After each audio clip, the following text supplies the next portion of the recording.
Отбасындағы жанжал, көзге шөп салу, көп әйел алу, бедеулік.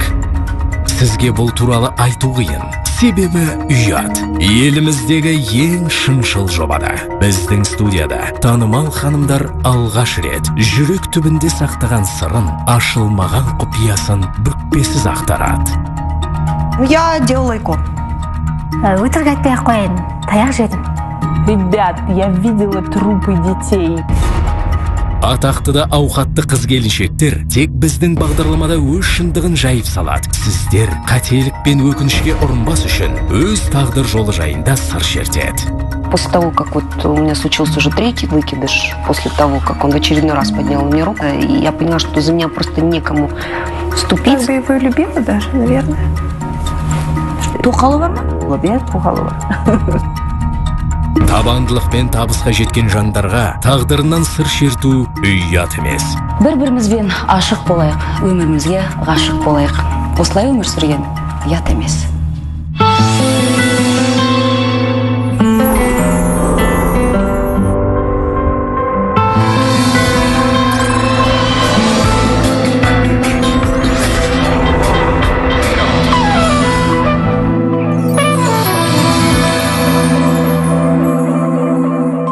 Бәріне сәлем, менің атым Нұртас Адамбай.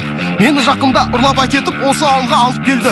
Олар баған күн сайын Мартин ұсынған пістені шаққызады. Мартин ұсынған пісте адам сенгісіз дәмді. Мартин ұсынған пісте әрдайым жоғары сапа. Бүгінгі бағдарламада Жазира Байырбекова ешкімге тіс жармаған сырларын айтады. Өтірік айтпай-ақ қояйын, таяқ жедім. Бір ұрған еркектен ол ылғи ұра беретін болады. Әнші неге төсек тартып жатып қалды? Бетім қозғалмай істемей қалып, аяғым бүгіліп қалып, ақсаңдап қалып. Неге 19 жылдан бері нәресте сүйе алмай жүр? Мен өзім білмей қалып, гастрольдік сапарлармен шапқылап жүріп, түсік деген нәрсе болды.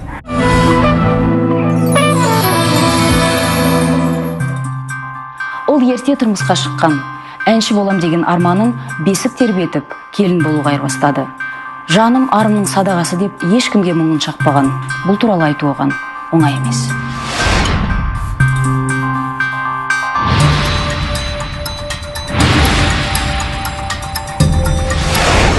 Десе де, ол бүгін осында. Бүгінгі менің қонағым қазақ халқының сүйікті әншісі Жазира Байырбекова. Сәлем, Жазира. Сәлем. Қазір сен танымал тұлғасың, ал 20 жыл бұрын Арал базарында саудамен айналысқанда осындай дәрежеге жетем деп ойладың ба? Бала кезде армандадым да, бірақ тұрмысқа шыққаннан кейін жағдай мүлдем өзгерді. Сол кезде мен ол арманның бәрін жауып қойып қойғам. Сахнаға шығу, халықтың алдына шығу деген ой мүлдем жабылып қалды, жойылды. Ондай жоспарда бәрін ұмыттым. Алматыға оқуға түскенде енді кәдімгідей оқу бітіріп, арманыңа жеткендей болдың. Бірақ дәл сол кезде Жанболат сені алып қашып, арманыңды үзгендей болып отыр ғой. Алып қашты десем, Жанболатты кінәлағандай болам. Біз екеуміз бірге қаштық. Ол кезде Жанболатпен 16 жасымда таныстым. 18 жасына толайын деп жатқанда Жанболат екеуміз сол махаббаттың буымен қашып кеттік. Ол кезде қалай күн көреміз, қандай қызмет жасаймыз, біздің жоспарымыз жоқ. Қандай жұмыстан болады, онда ешқандай жоспар жоқ. Тап-таза махаббатты ғана ойлаған оймен біз қаштық та кеттік. Әке-шешеңді де ойламағансың ба, сонда ол кісілер қандай күйде болды? Әке-шешем мен бұл жерде сұрап жатқан, өйткені мен де өзім қашып кеткенмін ғой 18 жасымда. Кейін енді әке-шешемнің қандай күйде болған өзім білемін да. Негізі сол кездерде қашып кету кішкене мода болды ау деймін. Иә. Өйткені той жасау, ұзату тойын жасау деген ол кезде өте сирек болатын. Әлеуметтік жағдай төмен болған. Жанболаттың да отбасы, менің де отбасым өте қарапайым отбасынан шықтық. Өзің де жас шығыпсың, мен де жас болдым. Ол жаста әке-шеше рұқсат сұрағанмен рұқсат бермейтіні анық. Білеміз жібермейтінін. Кешіріңіздер. Сол жібермейтінін біліп қашып кетіп отырмыз ғой.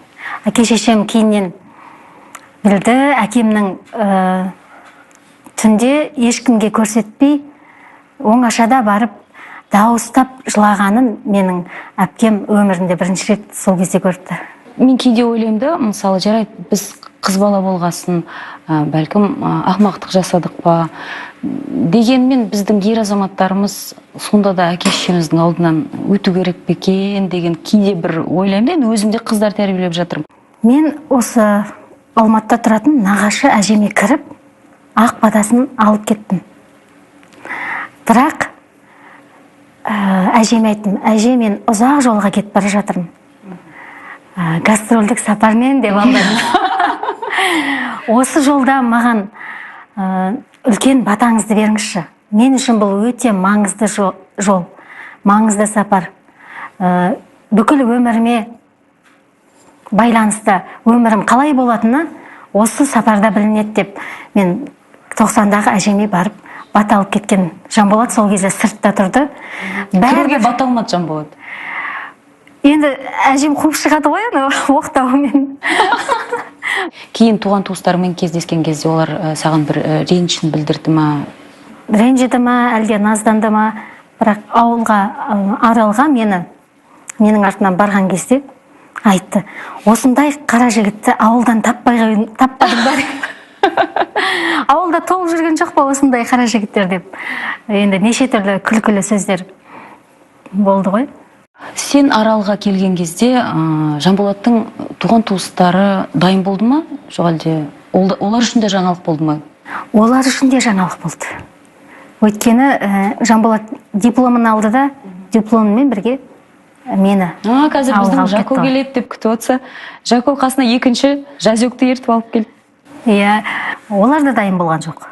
Қалай қарсы алды? Енді керемет қуанып, ой, келін келді деп қарсы алды деп айтпай қойын. Бірақ аң-таң болып қалды. Енеңіз қалай қабылдады? Енем келген кезінде маңдайымнан сүйіп үйге кіргізді.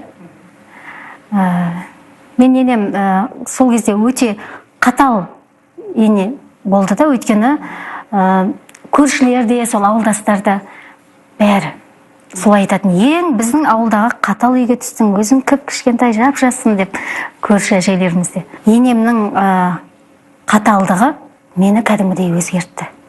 Қаталдық деген не сонда ол? Қалай түсінесің оны? Қалай сездің? Мысалы, жолдасыңа ешқандай қарсы сөйлемеуің керек. Үлкен кісілердің бетіне тіке қарамау керек. Енді айта берсе өте көп қой.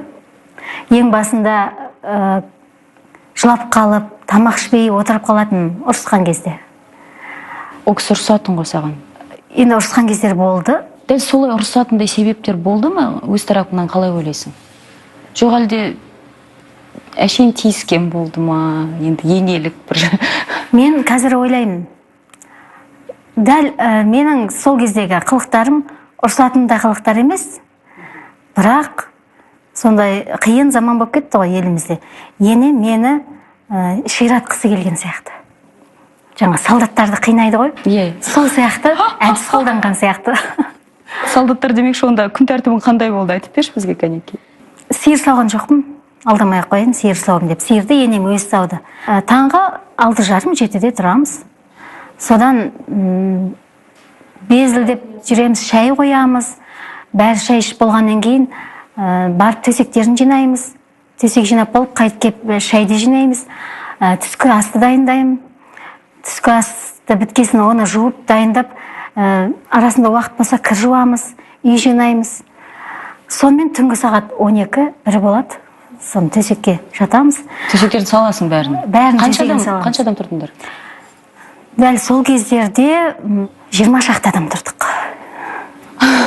Үйде 3-4 семья тұрдық. Біздің журналистер сен келін болып түскен ауылға түсірілімге баруға дайын болды, бірақ сен түсірілім жасауға рұқсат бермепсің, қарсы болыпсың. Бұның себебі неде? Үйді көрсетуге ұялдың ба? Оларға жіберіп Жазира туралы бірдеңе айт деуге намыстанған да шығар Жанболат. Өйткені ол жақта келін туралы әңгіме айту ұят нәрсе. Неге? Сен сияқты келін туралы. Мен олардың уақытын алуға ыңғайсызданамын. Мысалы, ас беруге барғанда да олар жұмыстарынан қалып бізге алаңдайды. Біз тез кетіп қалуға тырысамыз да. Сондықтан да уақытын алмай-ақ қояқшы олардың деп.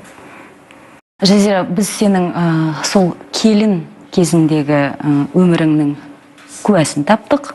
Кім деп ойлайсың? Білмеймін. Олай болса бірге көрейік.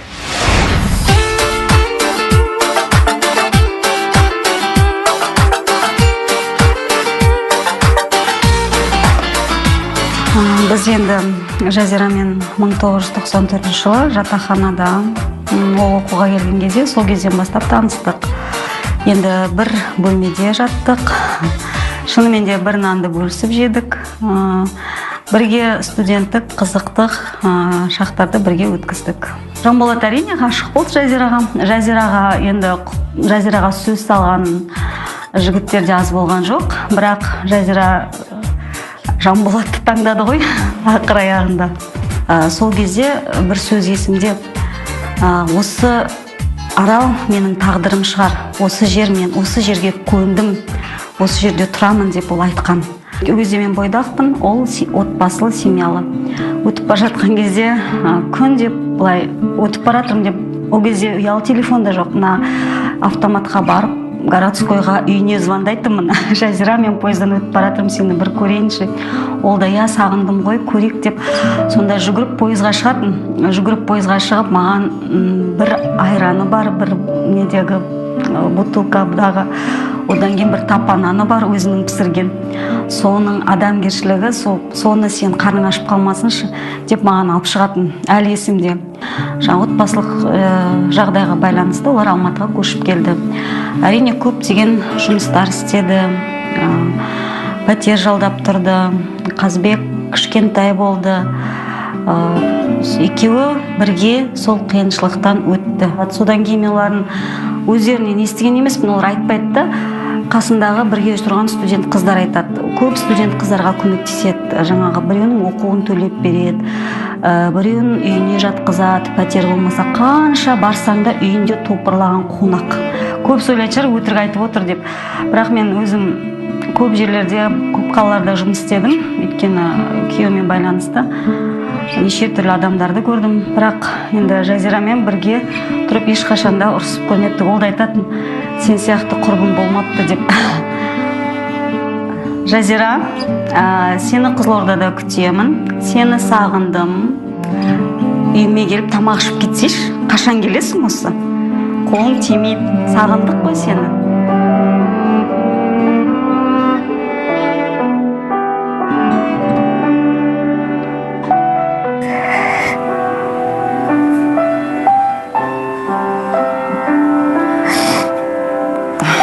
Менің де көңілім босап отыр негізі, Жазира. Жақын дос болдыңдар ма? Екеуміз бір бөлмеде тұрдық. Мен өз үйіме кетсем, Арысқа жазғы каникулда Айғызбен бірге кететін. Ал сенбі күні Айғыздың үйіне баратынбыз осы бұрындайға. Екеуміз сол студент кезде ешқандай айырылмайтынбыз. Қазірден тек телефонмен ғана андасында сөйлесеміз. Оны қайдан тауып алғастыр? Бірақ көз жасыңа не себеп болды? Бәрі көз алдыма келді. Өзім көңілшектігім де бар.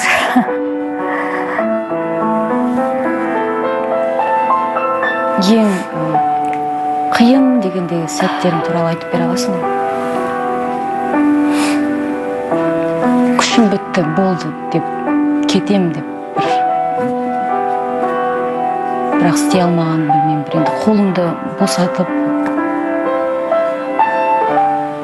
шаршадым деген кездерің болды ма?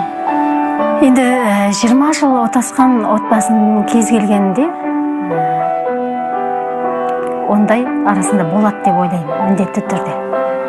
Бірақ менде шын көңілмен, жан тәніммен ондай шешімді ешқашан қабылдаған емеспін.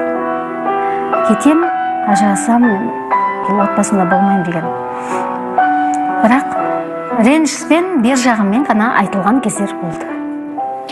Сен бағана енді базарда балық саттым деп отырсың. Не мәжбүрледі сондай базарға барып балық сатуға? Балық емес, біз жаңағы нелер саттық. Үйдің кәдімгі тағамдарын. Өзің пісіресің, өзің дайындайсың? Жоқ, қант, май, продукты. Азық-түлік саттық. Мен ғана емес, мен абысындарым да сатты. Мен енді абысындарым не істесе, мен соны істедім ғой.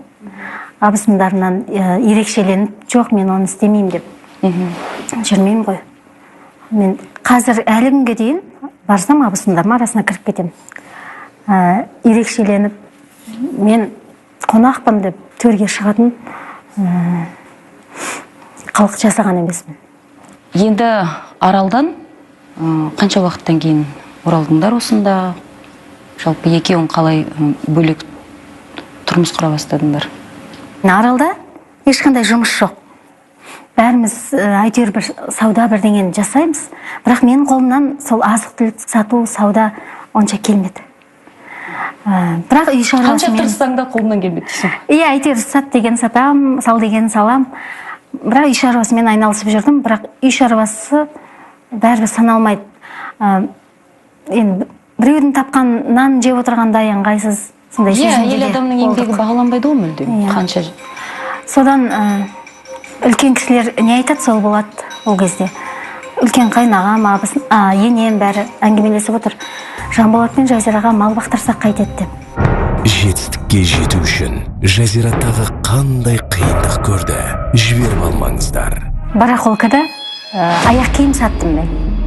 Әншінің ағынан жарылуы.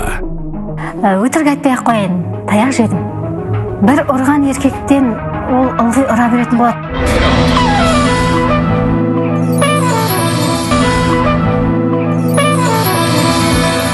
Енді Аралдан қанша уақыттан кейін оралдыңдар осында? Жалпы екеуің қалай бөлек тұрмыс құра бастадыңдар? Үлкен кісілер не айтады, сол болады ол кезде. Үлкен қайнағам, енем бәрі әңгімелесіп отыр. Жанболат пен Жазираға мал бақтырсақ қайтеді деп. Мен мына жақта ыдыс-аяқ жуып отырмын да, мал бағатын болсақ, қай ыдысты алып кетеді екенмін, қай төсенішті алып кетеді екенмін деп ойым соған кетіп бара жатыр. Мен тіпті мал бағуға да дайын болдым. Кейіннен ол мал бағатын не жұмыстар болмай қалды. Содан Жанболат осы Алматыдағы қайнағамның үйін салуға көмектесуге кетті. Артынан 2 ай өткеннен кейін мен кеттім. Мен кеттім де Жанболатқа келіп айттым. Мен Аралға бармаймын. Мен өз нанымды адал тауып жейім, осында қалам деп едім. Жанболат, онда мен де қалам, мен не үшін барам онда Аралға деп. Содан екеуміз қалып қойдық. Енең не деді? Ақ батасын берді ма? Енем артымнан келіп ақ батасын берді ғой. Негізі Жанболат жоқ. Жалғыз өзім азанда тұрып кешке ұйқыға құлаймын, азанда тұрып кешке ұйқыға құлаймын. Күнде сол бір үйдің шаруасы қайталана береді. Мен оған да көніп жүргенмін. Бірақ арасында Жанболаттың достары қонаққа шақырады. Сол қонаққа барып келгеніме мен шынымды айтсам ұрыс естимін. Жанболаты хабарласып қойған ғой. Мен Жазирамды қалдырмай алып барыңдар деп. Содан олар мені алып кетіп, сол қонақтан келдім. Сонда мен сәл кештеу келдің деп маған ұрысқан бар. Мен сол кезде ғой кетіп қалғаным. Мен кетем Алматыға. Алматыға келдіңдер. Сол кезде жағдай қандай болды? Жаңа жейтін тамақ болмай қалған кездер болды. Жейтін тамақ. Жаңағы нанымыз да жоқ. Мысалы, тамақ істейтін май болса, тамақ істейтін продукты, азық түлік жоқ. Азық түлік болса май жоқ. Сонымен бір күні менің туған әпкем үйіне қонаққа барайық дедік. Қонаққа барып, тамақ ішу үшін ғой, енді қарнымыз аш қой. Қарны аш адамға тамақтан басқа не керек? Барып, тамаққа тойып алдық. Әпкем өзі аспаз болып істейді. Дастарханды гүлдендіріп, жайнатып қояды. Бірақ қайтайық десек, ақшамыз жоқ. Қайтуға ақшамыз жоқ, ақша сұрауға ұялдым. Мен сондай өте намысшыл болдым. Мен жағдайым жоқ екенін ешкімге айтқым келмейді, қиналғанымды білдірткім келмейді. Өзім кішкентайымнан сондай болдым. Жаратылысым солай. Содан жақсы, рахмет деп үйге шығып кеттік. Бірақ әпкем не керек? Неше түрлі витаминдер, жеміс-жидектер сөмкемізге толтырып салып берді. Сарқыт толтырып берді. Иә. Содан екеуміз автобусқа міндік. Қалада проездноймен жүреміз жаңағы. Бір кезде кондуктор келді, қалаға әлі жеткен жоқпыз, жол ақысын төлеңдер деді. Ақша жоқпыз дедік. Өзімнің аяғым ауыр. Онда түсіңдер деді. Түсініңізші, далада жаңбыр жауып тұр, қар аралас, біз тоңып қаламыз ғой, қалаға дейін жетейікші деп мен жалым сұрадым. Содан жоқ болмайды, сендер сияқтылар күнде кездеседі, түсіңдер деді. Айдаладан тоқта деп жаңағы жүргізушіге тоқтатып түсіріп тастады. Сонда екеуміз қол ұстасып, қар аралас жаңбыр, аяқ киімімізде дұрыс емес, бір шеті кішкене жыртық Жанболаттың аяқ киімі. Сонымен келе жатырмыз, мен жылап келе жатырмын. Сөйтсем Жанболат, көресің ертең әлі бәрі күшті болады. Көресің дейді болды. Сол кезде сен Жанболатқа күйеуге шыққаныңа өкінбедің бе? Мен Жанболатқа тұрмысқа шыққаным үшін ешқандай өкініш болған емес. Бұл енді Жанболатқа комплимент бір жағынан. Жанболат ең керемет жігіт деп те айтпай-ақ қояйын енді. Бірақ менің бақытым осы Жанболатпен бірге екенін мен тұрмысқа шығарда-ақ сездім. Қаншама алда қиындықтар болатынын да сездім. Немен айналыстыңдар? Саудамен. Не саттыңдар? Тағы азық түлік? Біз келдік. Барахолкада аяқ киім саттым мен. Ал Жанболат қайнағамның үйін салып әлі көмектесіп жатыр. Сол аяқ киім сатып жүрдім. Содан енем келіп бізді қайнағамның жаңағы салып жатқан үйіне қарауыл ретінде бір бөлмесіне орналастырды. Сол жерде тұрдық. Содан жеміс-жидек саттық. Сосын біз осы біраз енді өзімізге күш жинап алдық қой. Жанболат екеуміз ойландық. Біз осы өнер адамы емес пе едік? Біз өнерге кішкене бет бұрсақ қалай болады деп. Жеміс-жидек сатып, тапқан ақшамызға аппаратура сатып алдық. Жаңағы ресторанға орналастыратын аппаратураның жартысын сатып алдық та қойып, соған күнде қараймыз. Бірақ әлі жеміс-жидек сатып жүрміз, аппаратураның жартысын алу керек қой. Келіп, түнде дайындаламыз, ән айтып. Содан аппаратурамызды толықтырып, ресторанға әнші болып екеуміз жұмысқа тұрдық. Әртүрлі тілдерде ән айттық. Ресторандарда қанша таптыңдар сонда? Күнде 2000 теңге таптық. Сонда бізге танымал әншілер келіп ән айтып кетеді. Ақбота Керімбекова, Саят Медеев, олар танымал әншілер. Шакизада әпкеміз. Біз аппаратура құрып, аппаратураның қасында отырамыз. Мен Жанболатқа колонканың бір шетінен көтерсем, шнурларды жинайым. Өзім ұзын вечерный көйлек киіп алып, лестницадан колонка шығарамыз. Сонда мен ойландым. Сонда вечерний көйлекті тек қана сол аппаратураны қосып өшіру үшін? Жоқ, алдына халықтың алды шығып. Әнді айтам, аппаратураны да қосам. Сонда Жанболатқа айтам. Мен де сахнаға шыққым келеді. Екеуміз бірге шығайық десем, Жанболат, тұра тұршы, пәтер алып алайық деді. Сөйтіп, мейрамханада ән айтып жүріп, бір бөлмелі пәтер сатып алдық. Мықтысыңдар ғой? Ол кезде бір бөлмелі пәтер $5000. Сосын Жанболатқа үлкен сахнаға шығайықшы, мен де аппаратура көтеріп бүйтіп тойларда жүргім келмейді, менде сахнада ән айтқым келеді деп едім. Тұра тұршы, 2 бөлмелі пәтер алып алайық деді. Онысына да көндің. Соған көнген жоқпын мен. Аха. Жанболатқа ашуландым да, айтпай студияға бардым да, өзім туған ағам Ербол Байырбековтың әнін жаздырдым. Теңеймін мен қашықтарды айдындағы аққуға, ей аққулар сүйген жарды бағалай біл баққума деген ән бар. Соны жаздырдым да, радиоға апарып беріп тастадым. Бір кезде Жанболат, сен даусың радиода жүр деді. Жанболат білген жоқ? Білген жоқ. Бір кезде осы әнді кім орындайды деген сұраныстар көбейіп кетті. Біздің ресторанға іздеп келіп жатты. Жанболатқа айттым, осы әнге бейнебаян түсіргім келеді деп едім. Үндемей отырды. Екеуміз түсірсек қайтеді деп едім. Жанболат келісті. Содан біз ары қарай дуэт болып кеттік қой. Биыл күзде Бен Аффлек данышпандықтың жаңа қырын ашады. Распада 3 қарашадан бастап кинода. Бізде оқырмандарыңның инстаграмдағы өзіңе арнап сұрақтар жолдапты. Енді біз соған назар аударсақ.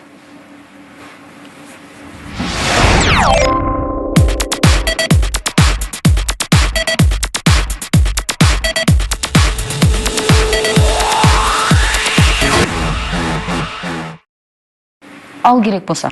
Енді бұрынғы замандарда әйелін ұратын мода болды ғой. Сондай сияқты ғой. Қазір таяқ жедің бе?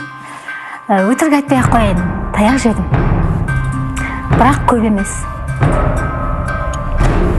Бір 2-3 рет. Не үшін таяқ жедің? Сен кінәлі болдың ба? Шынымен сол таяққа лайықты болдың ба не? Иә. Мәссаған. Мен айтып отырмын ғой, ерке болдым. Мен бетімнен ешкім қақпаған. Жолдасыма қарсы сөйлеймін деп таяқ жедім. Тілімнен таптым. Тілімнен. Қазір ол тілді қалай жайғастыратынын біліп алдық қой. Жоқ, сен сондай жеңіл айтып отырсың да, таяқ жедім деп. Мен айтып отырған себебім қазір ажырасулар өте көпті. Маған қол жұмсады ғой, білесің ба деп бір қыз құрбысына айтады. Бір келіншек. Бір ұрған еркектен ол ылғи ұра беретін болады. Құрсын ажырас дейді. Бір ұрған үшін ажырасып кетіп жатқандар бар. Енді ұрғанға шыдап жүре беру керек деп те айта алмаймын. Бірақ отбасы болған соң кез келген нәрсе болады деп айтқым келіп тұр. Сол таяқ жеген кездеріңе оралсақ, жаңа ренжіген сәттерден кейін бір ренжейсің ғой енді оны таяқ жегеннен кейін. Қалай татуласасыңдар? Қалай кешіресің? Үндемей жүре берем, келетті бетінен сүйеді. Кешіре салсың сол бетіне сүйгенін. Жаңағы кезде ұрған жеріңнен келіп, бетіңнен келіп. Мен сол өте ұмытшақпын. Тез ұмытып кетем. Мысалы, таңертең ренжісіп қалдық па, біраз уақыт сөйлемей жүрейінші деп ойлайтынмын. Қазір енді ондай ренжісу жоқ қой, біраз жыл өтті. Түс болмай, сөйтеміз ба, бітеміз ба деп өзім сөйлеп кетемді. Мен жаңа ренжіп қалған екен ғой, қап кішкене жүре тұрсам қайтеді деп солай өкініп қалам. Көп болады сондай кездер. Ол да сөйлеп кетеді, ешқандай ұрыспаған сияқты. Келесі сұрақ.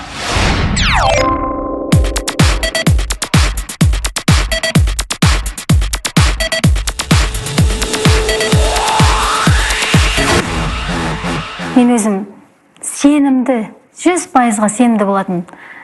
Жанболат мені ғана жақсы көреді. Менен басқа ешкімге қарамайды. Тек қана өмір бойы мені сүйіп өтеді деп сенімді болатынмын. Осы 1-2 жыл бұрын қатты ауырдым. Жаңағы немен ауырдым? Енді түсініксіз бір ауырдым.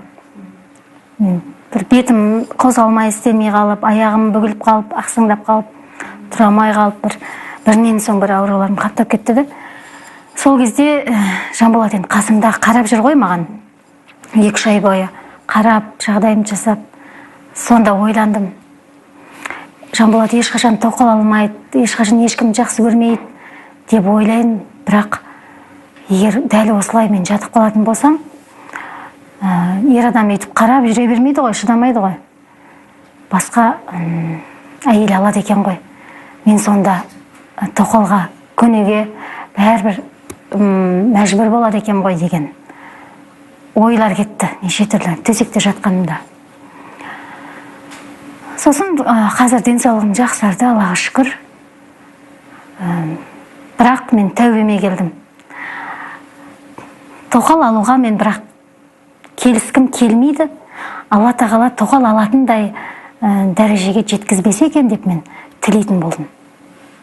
Алдында ешқандай тілемей, тек сенімді жүретін едім. Осы ауырғаннан кейін тек тілейтін болдым. Мен қарсымын. Келесі сұраққа назар аударсақ, рахмет, толыққанды жауап бердің.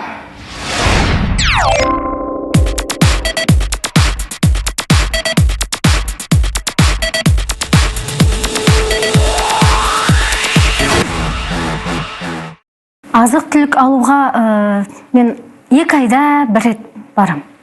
Өзің барасың, е? 2 айда бір рет. Ал күнделікті апта сайын үйдегі студенттер барады. Анда-сында жеміс-жидек көп алып келіп, жаңағы сок жасап шейік деген кезде Алтын Ордаға баратын бар. Бірақ өзім... Сені көріп қойған бір оқырмандарыңның біреуі? Иә, 2 рет па, 3 рет па бардым Алтын Ордаға. Молынан бәрін бұлай алып келеміз, өйткені үйде жігіттер көп. Қайнағамның 2 баласы бар. Өзіміздің көмекшіміз бар, бірге тұрады, балам бар. Өңкей жігіттер тұрады үйде. Жігіттерге тамақ көп керек қой. Иә. Алтын Ордаға барғанда саған бір жеңілдіктер жасай ма? Жоқ, Алтын Ордаға барғанда керісінше балалар үйге кеп есептесе өте аз, жаңағы қораптың ішінде түбінде мусорлар шықты. Жеңілдік емес, керісінше мен ұтылдым. Олай болса келесі сұрақ.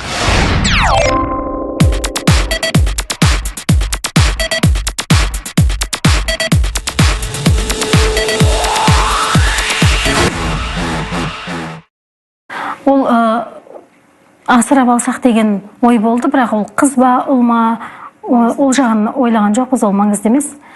Бірақ жаңағы асырап алған өзінің баласын асырағаннан да 2 есе үлкен жауапкершілік сияқты. Ондайға дайын емессің, бе? Мен асырап алуға дайын емеспін. Жалпы осы бір баладан кейін құрсақ көтермедің. Себебі денсаулығыңа байланысты ғой? Жіберіп алмаңыздар. Неге Жазира 19 жылдан бері нәресте сүйе алмай жүр? Мен өзім білмей қалып, гастрольдік сапарлармен шапқылап жүріп, түсік деген нәрсе болды.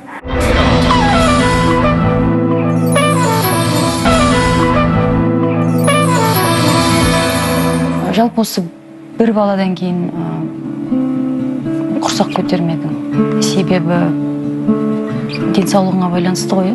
Себебі денсаулығымызға байланысты.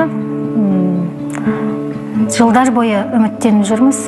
Әлде де үмітіміз бар. Егер болып жатса қуанамыз, болмай жатса біз шүкірлік етеміз. Бірақ бала бізде деп күпірлік жасауға да болмайды. Сондықтан да Алланың бергеніне, көрсеткеніне шүкір. Бірақ әлде де үмітіміз бар. Қазір біздің енді медицина саламыз өте дамыған ғой. Эко деген нәрселер. Интуиция жібермейді. Интуиция? Неге? Білмеймін. Мен көбінесе өз ішкі интуицияма қарай өмір сүрем. Кейбір нәрселерге аяғым тартпайды, интуицияны жібермейді, жоқ деп тұрады. Оның себебін де айтпайды. Мен оны тыңдауға тырысам көбінесе. Ал тыңдамасам, ол дұрыс шықпайтын көзім жетті. Үлкен ұлың 19-да. 19 жылдан бері ана болам деп үміттендің. Осы уақыт аралығында бірде-бір бала көтере алмадың ба не сонда? Жақында ғана ойламаған жерден сол арманым орындалды да.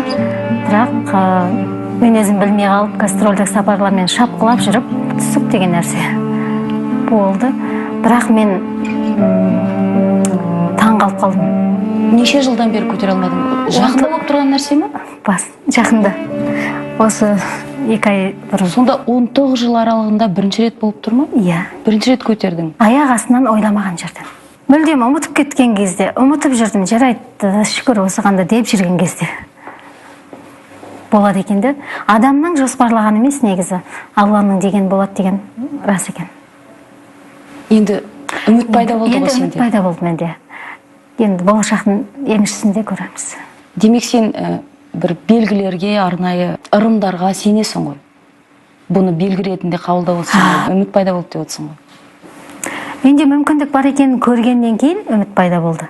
Бірақ ырымдарға да сенетінімді жасырмаймын.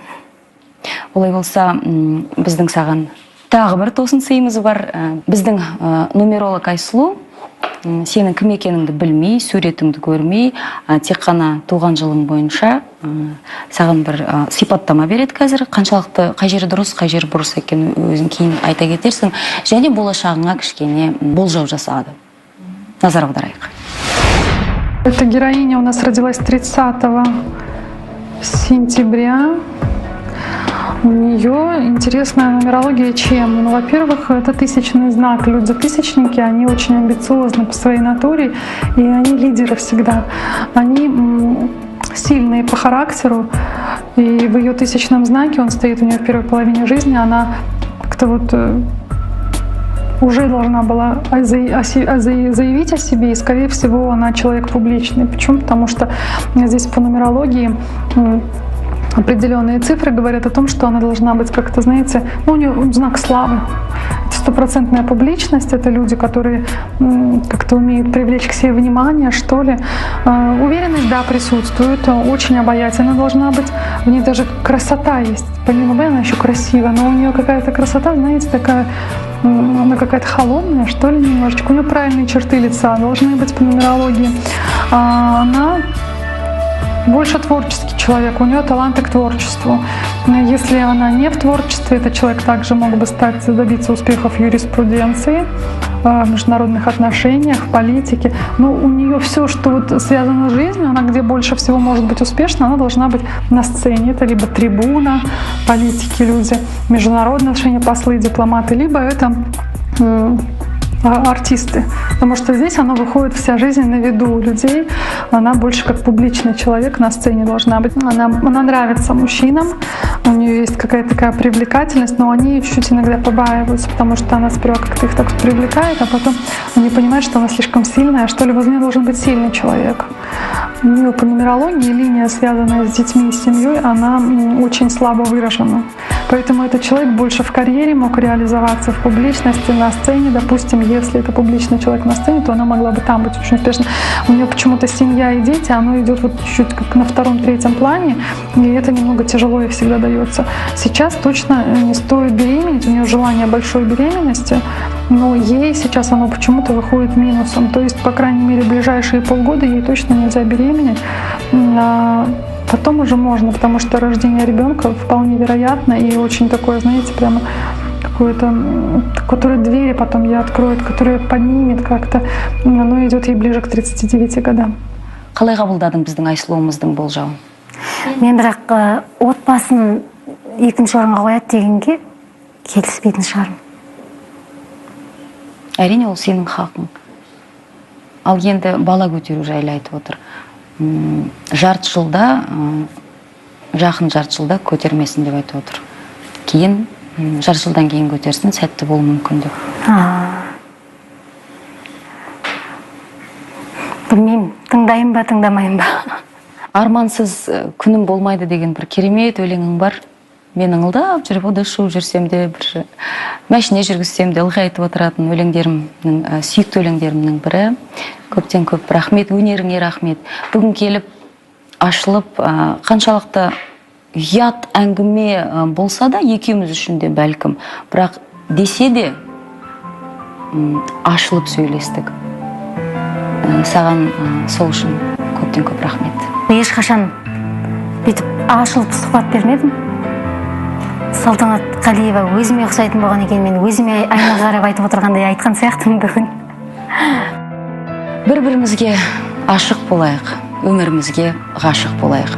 Өйткені осылай өмір сүру менің ойымша ұят емес. Ертең көретіндеріңіз. Танымал тележүргізуші Адель баласынан айырылып қалған ба? А мне сказали, это биоматериал. И мне свидетельство выдали только через 3 месяца. Неліктен Адель бәрін іште бөліп келді? Я надеюсь, что там моя бабушка и дедушка не посмотрят эту передачу. Неге тележүргізушінің достары жанынан табылмады? Так,